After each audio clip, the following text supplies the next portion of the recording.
Hello friends, మీరు అనుకుంటుండొచ్చు ఏంటబ్బా ఇది వెరైటీ వెరైటీ కాంబినేషన్లో ఉన్నది తింటుంటుంది ఈ అక్క అనేసి. నాకు చాలా ఇష్టం వెజిటబుల్స్ అంటే, ఆరోగ్యానికి చాలా మంచిది. ఈ కాలంలో ఎలా ఉంది తెలుసు కదా, ఇంకా బయట ప్రపంచం అంతా చాలా డిఫరెంట్గా ఉంది, అన్నీ కల్తీలు. అందుకే నేనేం చేస్తా అంటే, మరీ ఇంట్లోనే వీలైనంత వరకు ప్రతిదీ ఇంట్లోనే రెడీ చేసుకుంటా. దోశలు, ఇడ్లీలు, టిఫిన్స్ అన్నీ వీలైనంత వరకు.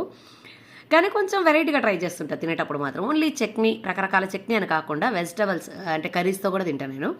ఇప్పుడు ఈ రోజు నేను ఏం తింటున్నానో చూడండి. చూసారా, క్యారెట్ నెయ్యి ఎంత తిన్నా ఆరోగ్యానికి మంచిది.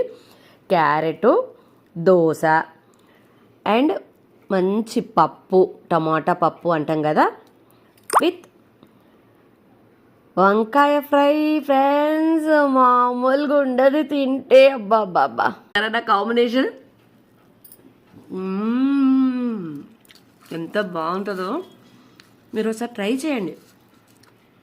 అంటే మామూలుగా వెజిటేబుల్స్ తినాలంటే మనకు తినాలనిపించదు కదా, ఖాళీ లైట్గా అలా అలా ఉడికించేసి తినాలనిపించదు. కాబట్టి సరే, ఫస్ట్ ఇలా మొదలెడదాం.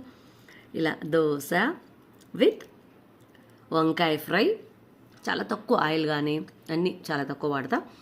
పప్పు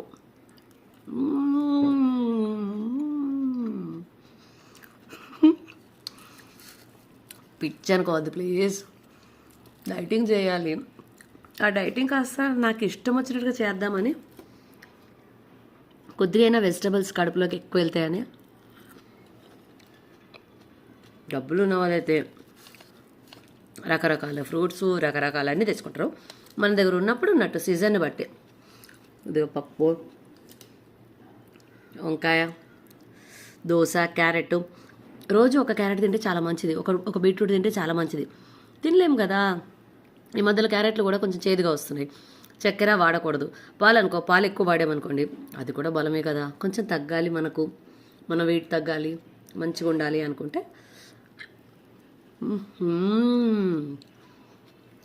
ట్రై చేసి చూడండి. నిజం, ఇప్పుడు కాదు, చాలా రోజుల నుండి ఇలా తింటా. అందుకే మీకు చెప్తున్నా, రకరకాల కర్రీస్తో దోశలు, ఇడ్లీలు తింటా. Love you, happy new year.